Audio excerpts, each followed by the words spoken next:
아침을 뉴스로 깨웁니다. YTN 라디오 김호성의 출발 새아침. 네, 수험생 여러분 안녕하십니까? 출발 새아침 김호성입니다. 네, 수능날 아침 오늘 오프닝은 수험생 여러분 안녕하십니까로 시작했습니다. 네, 누구나 그렇습니다. 고등학교를 졸업하고 대입을 치렀습니다. 문을 나서는 것은 또 다른 문으로 들어가기 위한 것이죠. 두드려서 열리지 않으면 또다시 두드리면 됩니다. 그래도 열리지 않으면 돌아갈 수도 있죠. 세상에 단 한 번만의 기회는 없습니다. LPGA 세계 정상에 오른 프로골퍼 박세리 선수가 예전에 이런 말을 했어요. 세계대회에 나가면 대체로 우리 선수들은 이번이 마지막이다. 죽기 아니면 까무러치기다. 이런 각오로 임한다는 것입니다. 그런 마음가짐이 좋은 결과로 이어지면 성취감이 최고조에 이르지만 그 성취는 단 한 사람에게만 주어집니다. 나머지는 다음 기회라는 것이죠. 세계 최정성의 톱 랭커들은 그 다음 기회를 기약하면서 쿨하게 손을 툭툭 털고 필드를 떠나더라는 것입니다. 그리고 다음 대회에서 정상에 오르는 선수들을 꽤 많이 봤다. 이렇게 얘기를 했습니다. 네, 공자님도 말씀하셨잖아요. 아는 자는 좋아하는 자를 이길 수 없고 좋아하는 자는 즐기는 자를 이길 수 없다. 네, 이번이 마지막이 아닙니다. 도전은 항상 시도하는 것입니다. 매일 아침 지금 흐르는 이 시그널 뮤직 제목 VICTORY 60만 수험생 여러분 빅토리. 승리는 끊임없이 도전하는 자의 몫입니다. 네, 오늘 1부에서는요. 유기준 자유한국당 의원을 연결해서 저런책 조강특위위원 해촉 이후에 내홍이 끊이지 않고 있는 자유한국당 상황을 알아보도록 하겠습니다. 2부에서는 출발과 동시에 멈춰버린 여야정 협의체 어떻게 재시동 걸 것인지 집권여당 민주당 30 최고위원에게 물어보겠습니다. 11월 15일 목요일입니다. 잠시 후 출발하겠습니다.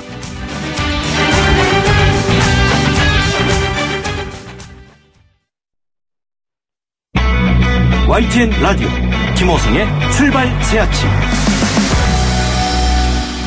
네, 지금까지 들어온 뉴스 오늘 꼭 아셔야 할 뉴스 정리해 보겠습니다. 시사평론가 이종훈 박사 나오셨습니다. 안녕하십니까? 네, 안녕하세요. 예, 사실 오늘 아침 조간신문의 탑 기사들은 예외 없이 삼성바이오로직스 흔히 삼바 뭐 이렇게 지금 타이틀이 지금 걸리는 것들로 장식이 됐는데요. 네. 이게 분식회계 문제 결론이 났고 결국엔 이 파장이 어디까지 미칠 것이냐 이게 참 궁금합니다. 네, 그렇습니다. 이게 한국판 엔론 사태가 되는 거 아니냐 이제 그런 이제 우려도 없잖아 있습니다. 이 금융위원회 산하 증권선물위원회가 어제 그 삼성바이오로직스 고의로 회계상 4조 5천억 원을 분식했다 이렇게 결론을 내렸습니다. 네네. 오늘부터 당장 삼성바이오로직스 주식 거래가 중지가 됩니다. 네네. 이 한국거래소의 상장 적격성 검수 심사가 끝날 때까지 최장 35일 동안 이제 묶이는 거죠. 예. 개인 투자자가 지금 한 8조 원 정도 투자한 것으로 알려지는데. 네. 이분들 좀 상당히 좀 어려움을 겪을 수밖에 없겠습니다. 시가총액이 지금 뭐 22조라고 그러잖아요. 예. 지금 시가총액 순위 한 5위 정도. 네네. 됩니다. 그리고 바이오 대장주라고도 이야기를 하죠. 예. 지금 이 소액 투자자들의 손해배상 청구 소송 가능성도 없잖아 있고요. 외국인 투자자들의 그 ISD 투자자 국가 간 소송 있지 않습니까? 예, 예. 그게 이어질 가능성도 지금 없잖아 있습니다. 왜냐하면 이게 이제 제일모직하고 삼성물산 그 합병. 네네. 그 과정하고도 다 연계가 지금 돼 있거든요. 예. 예. 그런 상황이어서 그럴 경우에는 이게 이제 국가의 대외 신인도에도 좀 영향을 미칠 수 있는 그런 그 상황입니다. 지금 그 사실은 그동안 코리아 디스카운트 얘기가 많았었는데. 네네. 예, 또 다른 코리아 디스카운트를 좀 유발할 수도 있고 지금 전체 국가 경제에 미칠 여파가 지금 없잖아 있을 것으로 예상이 돼서 이 부분도 최소화하는 뭔가 대책이 좀 필요하지 않을까 이렇게 생각을 합니다. 예, 이게 지금 결국에는 그 제일모직 삼성물산 합병 당시에 제일모직의 가치를 부풀어 올렸고 그 배경이 삼성 바이오로직스가 있고 그 삼성 바이오로직스와 연관된 분식회계 의혹이 끊임없이 제기가 됐다가 이번에 일단 결과가 지금 나온 것이잖아요. 네, 그렇습니다. 그럼 이후에 이 결과가 그냥 그대로 유효하게 되는 것인가요? 삼성 쪽에서는 행정소송 걸겠다고 또 이런 얘기 나오는데 그건 어떻게 되는 거죠? 소송 과정은 굉장히 길 것으로 예상이 되는데요. 예. 네, 일단 검찰 조사 들어간단 말이죠. 네네. 예, 검찰 조사 들어가고 뭐 그 기소까지 이어지는 단계까지 간다면 이건 상당히 혐의가 있다. 이렇게 보통 이제 인지가 되지 않습니까? 이제 그런 것들이 이제 영향을 미치는 것이고 거래 정지 상태에서 지금 이게 만약에 상장 폐지까지 간다면 그것 또한 이제 엄청난 파장이 이제 몰아칠 가능성이 있는 거죠. 예. 워낙 시총 규모가 크기 때문에 그렇습니다. 뭐 분식회계 또 국제회계 기준 또 상장 폐지 이런 얘기가 나오는 와중에서 일반 소액 투자자들의 입장에서는 도대체 이게 어떤 영문인가 뭐 당황할 텐데 말씀하신 대로 8만여 명의 지금 개인 그 소액 투자자들이 있다는 거 아니에요? 네. 이분들에 대한 걱정이 지금 굉장히 크겠어요. 그러면은 그렇습니다. 앞으로 좀 저희들이 이 전개 과정을 좀 고비 때마다 전해드리도록 하겠습니다. 실업률이 13년 만에 최악이다. 자, 새 경제팀 큰일 났습니다. 투톱도 아니고 원톱이라는데 이거 혼자서 어떻게 책임집니까? 네, 그렇습니다. 그러니까 10월 실업자가 이제 외환위기 이후 최대 규모인 거고요. 고용률이 9개월째 하락입니다. 문제는 이제 3040 세대의 일자리가 줄어들고 있는 이 문제인데요. 예. 지난해 10월 대비 각각 7만 4천 명, 15만 2천 명 합치면 22만 명이 넘습니다. 지난달에도 거의 비슷했거든요. 그러니까 이 3040 세대가 그야말로 고난의 행군을 예. 좀 이어가는 그런 상황이 아닌가. 사실 허리 역할을 해야 될 사람들. 그렇습니다. 그리고 또 이때 어떻게 보면 돈이 가장 많이 필요할 시기잖아요. 자녀 양육이라든가 이런 것 때문에 이렇게 해서 실직을 하게 되면 이분들 참 어떻게 살아갈지 좀 굉장히 걱정입니다. 예. 분야별로 보더라도 제조업에서 4만 5천 명 감소, 숙박 음식점업, 그러니까 자영업자죠. 이쪽에서 9만 7천 명 감소를 했습니다. 그래서 네네. 이 홍남기 조금 전에 이제 원톱 말씀하셨는데 경제부총리 겸 기획재정부 장관 후보자 이게 지금 굉장히 엄중한 상황이다라고 진단을 하긴 했는데 네네. 10월 취업자 수가 9월에 비해서 다소 개선되는 모습을 보였지만이라고 예. 하는 전제를 달았어요. 근데 이게 지금 정말 다소 개선이라고 얘기를 할 수 있는 건지는 모르겠습니다. 그러니까 네네. 숫자는 조금 늘어났는지 모르겠는데 주로 5060 세대 중심으로 예. 비정규직 일자리가 늘어나는 걸 과연 이걸 개선이라고 얘기를 하는 것이 맞느냐 네네. 이런 생각이 들고요. 그런 부분에서 현실을 좀 냉정하게 좀 더 인식을 하는 게 좀 필요하지 않을까 이렇게 생각이 됩니다. 그리고 보수 야당들이 최근 들어서 뭐 내년 최저임금 동결을 해야 한다는 주장이 지금 나오고를 제기하고 있는 상황인데요. 더 좀 거세질 것 같고 제가 보기에도 이거는 좀 진지하게 정부도 고민을 좀 해봐야 될 시점이 아닌가 이렇게 생각을 합니다. 알겠습니다. 북한 관련 요즘에 좀 뜸한 것 같은데 그래도 어제 북한 고위급이 어제 왔어요. 그런데 네. 주목을 끌 수 있는 김성해 통일전선부 실장은 빠졌습니다. 예, 그렇습니다. 리종혁 조선 아시아 태평양 평화위원회 부위원장을 비롯한 북측 대표단 5명 3박 4일 일정으로 이제 온 겁니다. 지금 아시아 태평양의 평화 번영을 위한 국제대회 이게 경기도하고 아태평화재단이 주최하는 회의인데 거기 참석차 이제 온 거고요. 네네. 그런데 경제 시찰이 예정이 돼 있습니다. 오늘 판교 제이테크노밸리하고 이 화성시의 경기도 농업기술원을 방문한다 그래요. 예. 그래서 경협 관련한 얘기도 좀 일부 나오지 않겠느냐라는 이제 얘기입니다. 조금 전에 말씀하신 그 김성해 통일전선부 통일전선 책략실장 김여정 부부장의 최측근 예. 아닙니까? 그래서 굉장히 관심을 끌었고 만약에 온다면 이 김정은 위원장의 답방 관련해서 뭔가 실무 협상이 이루어지지 않겠냐라고 하는 관측도 네네. 없지 않아 있었는데 바로 그 점 때문에 지금 이번에 그 불참을 하는 쪽으로 방향을 잡은 게 아닐까 이런 생각도 예. 좀 들어요. 네네. 뭐 리종혁 그 부위원장은 뭐 개인적 사정 때문에 이제 못 왔다라고 설명을 하긴 했습니다. 그리고 이제 이 김정은 위원장의 그 답방 문제와 관련해서도 기자들이 질문이 있었는데요. 네네. 리 부위원장은 두 수뇌부들이 결정할 문제라서 저희들이 왈부할 형편이 못 된다라고 좀 답변을 피해갔습니다. 네네. 통일부 쪽에서는 그 정부는 지원하는 역할만 맡고 있다라고 이 얘기를 하고 있습니다. 그러면서도 네네. 어떤 계기로든 실무급에서 만나는 건 있을 수 있다. 약간 좀 여지를 좀 남겨놓은 상황이고요. 네네. 문재인 대통령 지금 아세안 관련 회의 참석차 싱가포르 방문 중인데요. 예. 내년 말 한국에서 열리는 한국 아세안 특별정상회의에 김정은 위원장을 초청하는 방안을 지금 제안을 하고 있습니다. 네네. 블라디미르 푸틴 러시아 대통령하고 정상회담 가진 자리에서는 북한 비핵화 진전을 이제 전제로 해서 예. 대북 제재 완화 이 부분도 약간 좀 공감대를 형성한 그런 상황이고요. 네네. 오늘 마이크 펜스 미국 부통령 만나고 17일에 시진핑 중국 국가주석 만날 예정입니다. 예. 김정은 위원장을 국제 외교 무대로 끌어내려고 하는 뭐 그런 노력의 일환으로 세계 각국 정상들이 호흡을 좀 맞추는 듯한 그런 모습을 저도 좀 느꼈습니다. 네, 오늘 말씀 여기까지 듣죠. 고맙습니다. 네. 네, 지금까지 이종훈 시사평론가였습니다. 여러분은 지금 FM 94.5MHz로 방송되고 있는 YTN 라디오 김호성의 출발 새 아침을 듣고 계십니다. 의견 주실 분은 짧은 문자 50원, 긴 문자 100원의 이용료가 드는 휴대전화 메시지 샵 0945 우물정 0945번으로 의견 남기실 수 있습니다. 현역 의원 절반 물갈이해야 한다. 한국당에 미련이 없다. 희망이 없다. 네, 어제 들으셨죠? 한국당의 조광특위 위원 임명됐다가요. 40여일 만에 해촉 전원책 변호사가 기자회견을 열어서 이렇게 얘기를 했습니다. 당내 친박계는 전원책 변호사의 기자회견을 어떻게 들었는지 저도 참 궁금했습니다. 자유한국당의 유기준 의원을 전화로 연결해 봅니다. 의원님 안녕하십니까? 네, 안녕하십니까? 예, 어제 전원책 변호사 기자회견 어떻게 들으셨는지요? 예, 쉽고 처리로 모셔온 인물을 네네. 문자로 해촉하는 등 당의 품격이 많이 떨어진 상태이고 본인이 하실 말씀이 있다고 그래서 네네. 좀 귀담아 들어보려고 그랬는데 여러 가지 기대하는 것보다는 좀 적게 말씀하신 게 아닌가. 네네. 그리고 이제 38일 만인가 아마 그렇게 해촉이 됐을 텐데 그 사이에 얼만큼 많은 일들을 했는지는 좀 궁금하기도 하고 좀 그렇습니다. 네네. 혁신과 대안이라는 이름으로 보수의 네트워크를 다음 달에 출범시키겠다 이런 얘기도 나오고 그랬어요. 그런데 한국당, 바른미래당 그곳에 동참할 현역 의원도 있다. 10명 정도 된다는 얘기도 나오고 있습니다.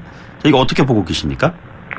글쎄요, 이제 그만두시고 나서 그런 말씀들을 하는 게 상당한 임팩트가 있다고 저는 생각을 합니다. 네네. 하지만 다른 말씀들에 대해서는 제가 아까 말한 혁신과 대안이라든지 현역 의원이 거기에 동참한 의원이 있다. 그건 제가 전혀 모르는 바이고. 네네. 또 이게 어떤 것을 염두에 두고 그런 말씀 하셨는지는 잘 모르겠습니다만은 한국당 이외의 다른 지역에서 다른 세력을 규합을 해서 그걸 하시겠다는 뜻인지 아니면 지금 현재 있는 한국당 내의 일부 세력을 가지고 이런 모임을 한다는 것인지 제가 현재로서는 알기 어렵네요. 네.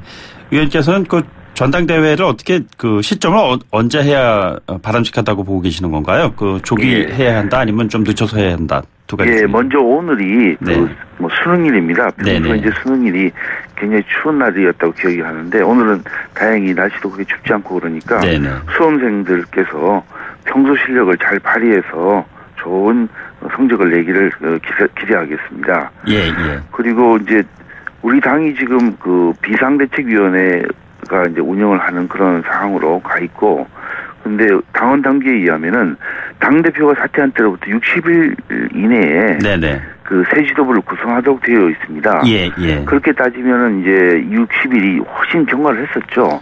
그래서 지금 당장 전당대회를 한다고 하더라도 이건 조기 전대라고 할 수가 없습니다. 네네. 이미 했어야 되는 걸 아직까지 못하고 있으니까 늦어진 전당대회가 되겠죠. 비대위원장이 벌써 100일이 지난 지가 한참 그러니까요. 그래서 비상대책위원회가 아시다시피 당을 한시적으로 운영하기 위해서 하는 것인데 그러고 나서 이제 당을 정상적으로 회복하기 위한 한시적 기구입니다. 또 그리고 당원이 직접 선출한 그런 지도부가 아닌데 그래서 비상대책위원회는 당원들이 당대표 및 지도부를 선출할 수 있도록 또 당을 정상적으로 운영할 수 있도록 전당대회를 준비하는 것이 가장 급선무이고 주어진 기본적인 책무이니까 이것을 빨리 준비를 해서 전당대회를 하루빨리 실시를 해야 된다는 게 입장이죠. 예, 전원책위원회 해촉 사태 계기로 해서 친박계에서도 모임을 가진 모양이에요. 우파 재건 회의. 근데 지금 사회자께서 자꾸 친박계라고 말씀하시는데 우리 당에서는 지금 어떤 계보가 없습니다. 그래서 그런 말씀을 자꾸 하시는 거는 이상하게 적절하지 않다고 말씀을 드리고 또 우파 재건 모임에 그날 모인 사람들이 몇 면이 다 말씀하신 그런 계보에 속해 있었던 사람들이 아닌 사람도 있습니다.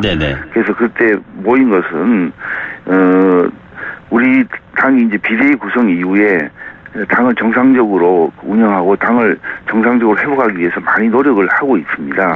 그런데 이러한 상황에서 이제 많은 의원님들과 또 보수 정치 세력을 대표하는 인물들이 모여서 지금 어려움에 빠져 있는 한국당, 또 어려움에 빠져 있는 나라, 또 우리나라 보수의 재건을 위해서 힘과 지혜를 모으기 위해서 그 자리에 모이게 된 것이고, 그게 이틀 전인데요.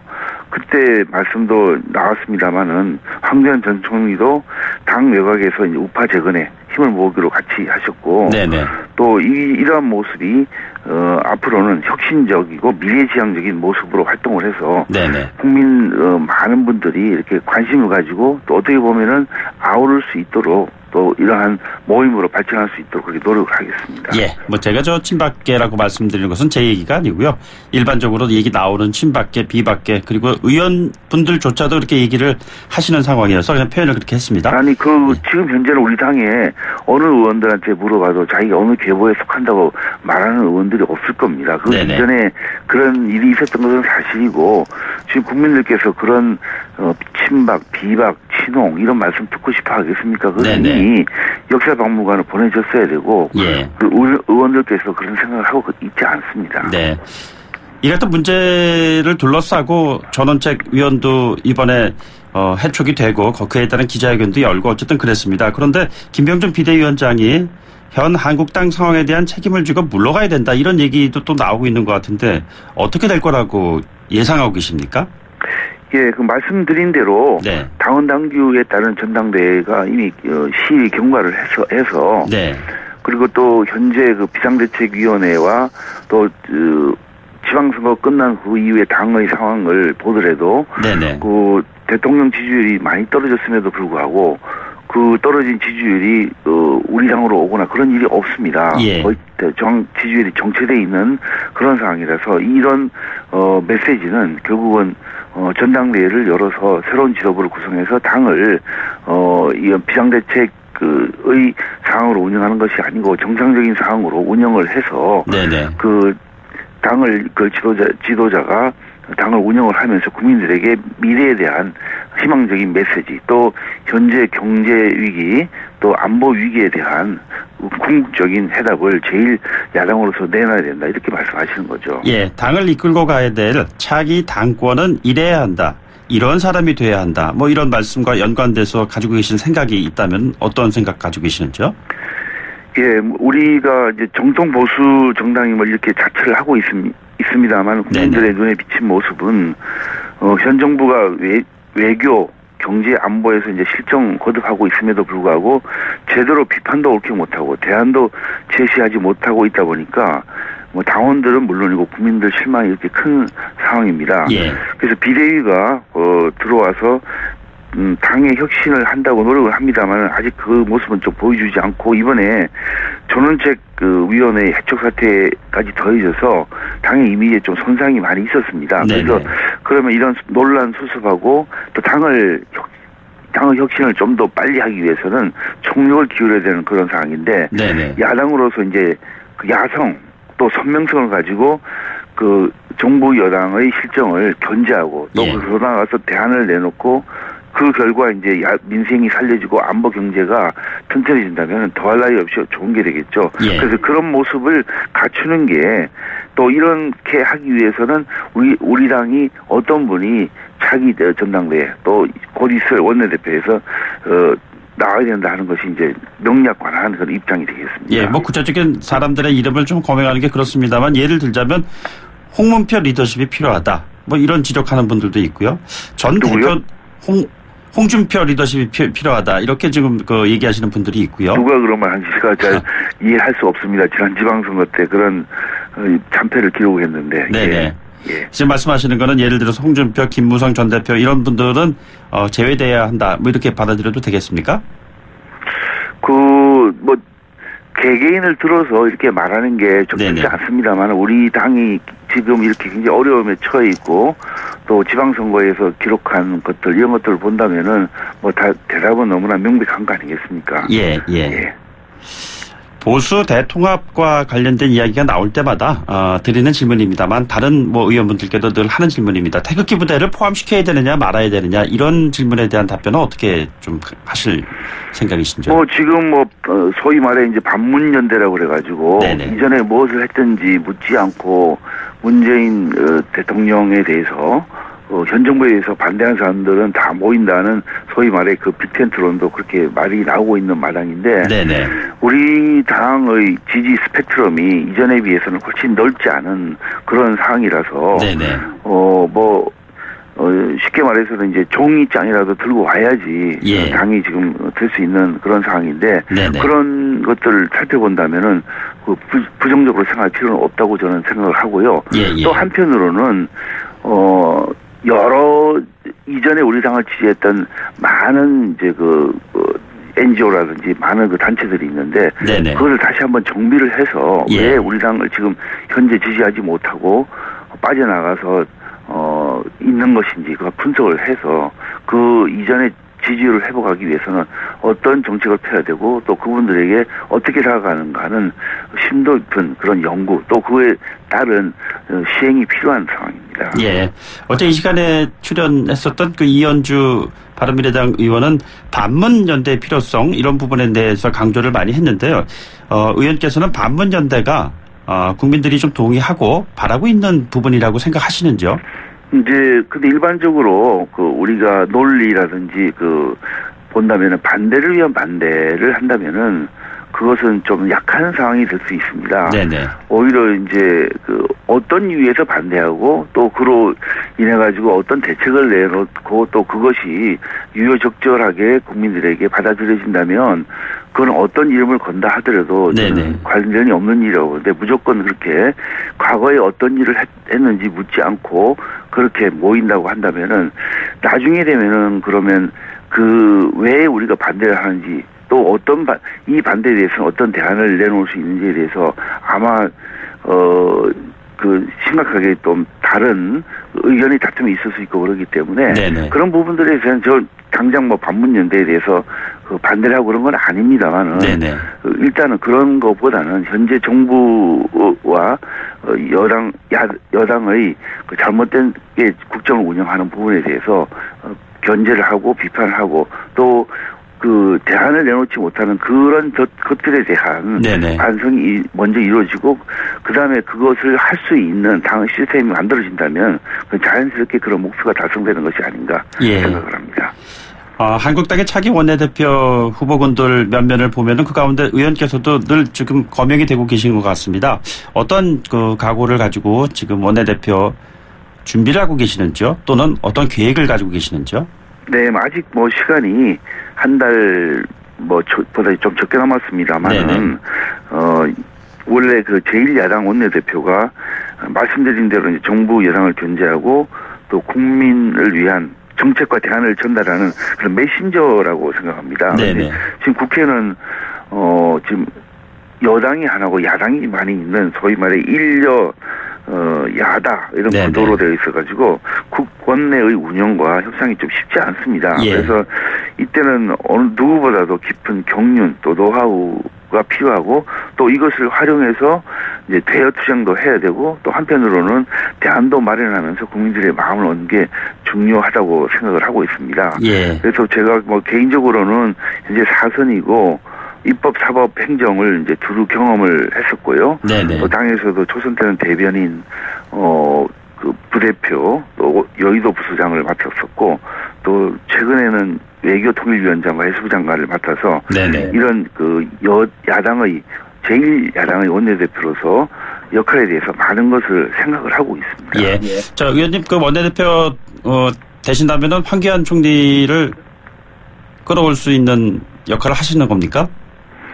그건 원내대표 되는지 여부에 관계없이 우리 당이 처해 있는 어려움을 해결하고 또 황 전 총리 개인의 입장으로서 아직 정치에 입문한 바는 없습니다만은 제가 비유를 하면은 이 당이 굉장히 지금 어려운 소위 말해 이제 황무지로 변해 있는 그런 상황인데 그럼 일단 당을 경작할 수 있는 경작지로 바꾸기 위해서는 이제 돌도 좀 캐내야 되고 나무가 있으면 나무도 좀 베어내야 되고 또 필요한 경우에는 비료도 줘야 되는 그런 역할을 해야 되는 사람이 필요한데 저는 그런 역할을 하실 수 있는 분 중에 한 분이 그분이 아닌가 그렇게 생각을 하고 있습니다. 알겠습니다. 오늘 말씀 여기까지 듣죠. 고맙습니다. 네, 감사합니다. 네, 지금까지 자유한국당의 유기진 의원이었습니다. 2부에 돌아오도록 하겠습니다. 소통의 아침을 여는 공정한 목소리 YTN 라디오 김호성의 출발 새 아침. 네, 출발 새 아침 2부에서는요. 앞서 자유한국당 유기진 의원 연결해서 얘기 들어봤습니다. 이어서 30 민주당의 최고위원을 연결해서 전국 현황에 대한 질문들 던져보도록 하겠습니다. 잠시 광고 듣고 오죠. YTN 라디오 김호성의 출발 새 아침. 예산안 처리가 다가오고 있는 국회, 그러나 여야정 협의체가 출발하자마자 멈췄습니다. 야당의 조국 수석 회의만 논란이 지금 길을 막고 있어요. 그리고 미국 중간선거 이후에 또 북미 관계도 좀 교착 상태에 빠져 있었고 한반도 평화 이슈가 제주 감귤까지 북송되고 있습니다만 일정 부분 좀 정체되어 있는 것이 아닌가 이런 좀 지적들이 많은 것 같습니다. 더불어민주당 30 최고위원 연결해서 관련 내용을 좀 설명 듣도록 하죠. 위원님 안녕하십니까? 예, 민주당의 서른입니다. 반갑습니다. 네네. 지금 최근에 자유한국당 바른미래당이 조국 민정수석 회의만 요구해가지고 좀 파행으로 되고 있습니다. 국회 상황이 지금 어떻게 되는 겁니까? 네, 지난 5일이었죠. 문재인 대통령과 여야 5당 원내대표가 청와대에서 만나가지고 점심식사를 같이 하면서 그때 분위기 좋았습니다. 예. 네, 협치하자. 5일이 일주일 좀 지났는데 네네. 열흘도 안 돼가지고 협치 지금 깨는 상황이 나왔거든요. 예. 참 안타까운데 그 내용이 보면 이해하기 참 쉽지가 않아요. 네네. 이제 조국 수석이 민정수석이지 않습니까? 네네. 인사검증 제대로 안 했다. 그 얘기인데 인사검증이라는 게 이 환경부 장관에 대해서 얘기하는 건지 아니면은 장하성 실장 등에 대한 걸 얘기하는 건지 그런 것 같은데. 한 명, 두 명이 아니고요. 한 1년 반 만에 한 6명, 또 때로는 7명까지 인사검증 제대로 못했다. 지금 왜 와서 얘기를 합니까? 네. 지금 와서. 그래서 이건 우리가 볼 때 지금 예산 심의를 하고 있으니까. 네네. 이 야당이 자신들 요구사항을 이제 예산안에 반영하기 위한 일종의 13년 카드가 아닐까 이렇게 생각하는데. 예. 어쨌든 정치 현장에서 일이 있을 수 있습니다만은 너무 작게 이렇게 나오는 것 같고. 일주일도 안 돼가지고 이게 깨버리겠다고 그러면은 말이 안 되는 거죠. 네네. 그래서 좀 답답하게 짝이 없습니다. 전국 운영을 이렇게 하는 거는 어떻게 보면 좀 서툴라고 해야 될까요? 네네. 좀 답답해요. 예. 지금 사실 경제 투톱, 이제는 원톱이라고 얘기를 합니다만 이런 경우는 사실 예견되어 있었던 인사 아니었었나요? 그렇죠. 예. 이거 워낙 야당의 공세가 세고 그리고 경제정책 자체가 잘못됐다고 주장을 하기 때문에 거기다가 지금 경제 상황이 사실 안 좋은 건 사실이기 때문에 대통령이 받아들이셔가지고 경제 투톱 체제를 원톱 체제를 바꾸겠다 해서 이 경제를 바꿨지 않습니까? 예. 바꿨는데 근데 이걸 가지고 일종의 지금 야당이 하고 있는 거는 몽리라고 볼 수밖에 없죠. 그래서 지금 인사 문제가 잘못됐으니까 대통령 사과해야 되고 그리고 이사 문제를 책임지는 조국 수석을 갈아야 한다 이런 주장은 국민들이 볼 때는 이게 납득하기 쉽지가 않죠. 전형적인 몽리다 이렇게 아마 국민들은 판단하고 싶을 거라고. 당장 국회 역할 가운데 예산안 처리 참 걱정인데요. 김동연 부총리가 지금 각 정당 찾아다니면서 통과 협조해달라 이런 얘기하는 모습도 자주 좀 보이고 있고요. 어떻게 되고 있습니까? 예산 소위 자체부터 지금 시동이 지금 안 걸리고 있는 상황 아닌가요? 이 위원회마다 조금씩 다릅니다만은 협의해서 잘 지금 하고 있는 위원회도 있고 딱 막아놓고 꼼짝 못하게 하는 위원회도 있고 그러는데 야당이 결사항면하겠다 이런 취지는 아닌 것 같고요. 네네. 자기들 야당 입장을 들어주면은 풀어내겠다는 이런 뜻도 있는 것 같은데. 네네. 어쨌든 지금 김동연 부총리가 자기는 그만두도록 돼 있는데도 불구하고 자기 역할을 다 하겠다는 입장에서 일일이 다 위원회 찾아다니면서 이게 예산안 통과를 부탁하고 하는 거는 당연히 해야 할 일을 하는 거죠. 네네. 근데 야당이 제가 볼 때는 이거 끝까지 어떻게 하겠다는 이런 건 아닐 거라 생각합니다. 그렇다 하면은 대통령 권한으로서 예산을 통과시킬 수 있는 방법이 있기 때문에 그렇게까지 심하게 하지는 않을 것 같고 일단 주장으로서 얘기를 하고 적당한 선에서 정리가 되지 않겠나 생각을 합니다. 그 전국을 떠들썩하게 했었던 그 사립 유치원 비리 관련해서 그 이후 이른바 박용진 3법 얘기 나왔는데 이것도 지금 그렇게 많은 관심을 끌었던 것에 비하면 국회 차원에서의 처리는 대단히 지연되고 있는 것이 아닌가라는 그런 지적이 나오고 있는 것 같습니다. 골든타임 놓치면 안 된다는 얘기도 있고요. 어떻게 보고 계시는지요? 네, 지금 야당이 이게 특히 이제 자유한국당이 이걸 이제 반대하고 있는 입장 같거든요. 네네. 뭐 자유한국당 전체 다는 아닌 것 같습니다. 몇몇 분들이 반대하고 있는 것 같은데 이거는 국민 여론과 완전히 배치되는 그런 생각이죠. 사립학교, 사립 유치원을 운영하고 있는 분들은 그런 입장이 라고 생각을 하지만은 그러나 많은 학생들 보내온 절대 다수의 학부모 입장에서 또 국민 입장에서는 당연히 이 사립학법 사립 유치원법을 바꿔가지고 박용진 3법을 통과를 시켜야 하는 거거든요. 근데 그거는 국민 여론과 완전히 그냥 대적하는 입장에서 서도 좋다. 자유한국당이. 자유한국당 전체는 아닙니다만은 그런 입장을 갖고 있으면 국민으로부터 이런 비난을 면할 수가 없죠. 그래서 지금 보니까 자유한국당 지도부도 역시 이 시간 끌기를 하자. 이런 입장 같은데 이렇게 되면 국민이 여론이 용납 못할 거라 생각합니다. 북한 이슈 관련. 정기국회 내 이게 박용진 3법을 통과시켜서 사립 유치원이 정상화되도록 해야 한다고 봅니다. 북한 이슈 관련해서 좀 몇 가지 질문 드리겠습니다. 그 제주 감귤 북한으로 보내서 여러 가지 좋은 또 분위기가 좀 만들어지지 않겠는가 이런 얘기도 했습니다만 또 정반대로 그 부분을 놓고 또 귤 상자에 귤 만들었겠느냐 이런 굉장히 부정적인 그런 또 얘기로 나오고 그랬습니다. 이런 분위기가 도대체 왜 나와야 하는지 어떻게 보고 계시는지요? 물론 우리 사회에는 이제 보수적인 분들도 있고 특히 이제 남북 관계에서 지금 우리 문재인 정부가 하고 있는 문재인 대통령이 하고 있는 이 대북한 정책이 마음에 안 들어 할 수는 있습니다. 그러나 그렇다 하더라도 정도가 있는 것 아니겠습니까? 이 귤을 보내면은 귤을 보낸 거는 지난번에 이 송이를 보내는 데 대한 일종의 담례 성격이거든요. 선물 하나 받았으면 그래도 선물을 줘야 될 것 아니겠습니까? 비용을 따지면 우리가 그렇게 비슷해요. 송이 값이나 이 귤 값이나 비슷한데 그걸 두고서 거기다가 송이 귤만 보냈겠냐 금괴도 보냈을 이건 좀 상식 밖의 얘기들 하고 있는데 이거 우리는 남북관계가 잘 돼야 되지 않겠습니까? 평화를 유지하는 것이 국민 모두의 바람 아니겠습니까? 이건 무슨 여야가 있겠습니까? 근데 이걸 그냥 트집잡기식으로 흠집내기식으로 이렇게 해서는 이건 남북관계 평화도 위험해지고 평화를 위태롭게 하겠다는 건 무슨 뜻이 있는지 모르겠어요. 이런 자세는 안 좋다고 생각합니다. 제발 좀 적어도 다른 건 모르겠습니다. 남북관계만은 여야가 함께하는 자세를 좀 보여주는 게 이게 국가 전략적으로도 필요하고 무엇보다도 한반도 평화라는 대전제가 얼마나 필요한 일입니까? 한반도 평화 이슈 관련돼서 이야기할 때마다 여러 가지 이제 반론들이 나오고 있는데요. 최근에 그 미사일 기지 그 삭감몰 그쪽에 논란이 있고 실제로 그 미국 민간연구소 CSIS 빅터 차 한국 석자가 이렇게 얘기했습니다. 한국 정부가 북한 변호하는 것 참 우습다. 자, 이런 상황을 어떻게 이해를 해야 되는지요? 그거는 난 빅차가 한반도 문제 전문가인지 뭔지 잘 모르겠습니다만은 한반도 문제를 어떻게 풀 것인가. 대전제는 평화가 전제입니다. 평화가 유지되는 게 제일 좋은 방법입니다. 그 유지를 위해서는 여러 가지 전략적으로 생각할 수 있는 방법도 있고 전술적으로 또 접근하는 방법도 있겠지만은 평화를 흐트러뜨릴 수 있는 방법이라면 좋은 방법이 아니라고 보거든요. 우리가 삭감몰이 있는 상황들을 다 알고 있습니다. 미국도 알고 있고, 한국도 알고 있고, 다 알고 있죠.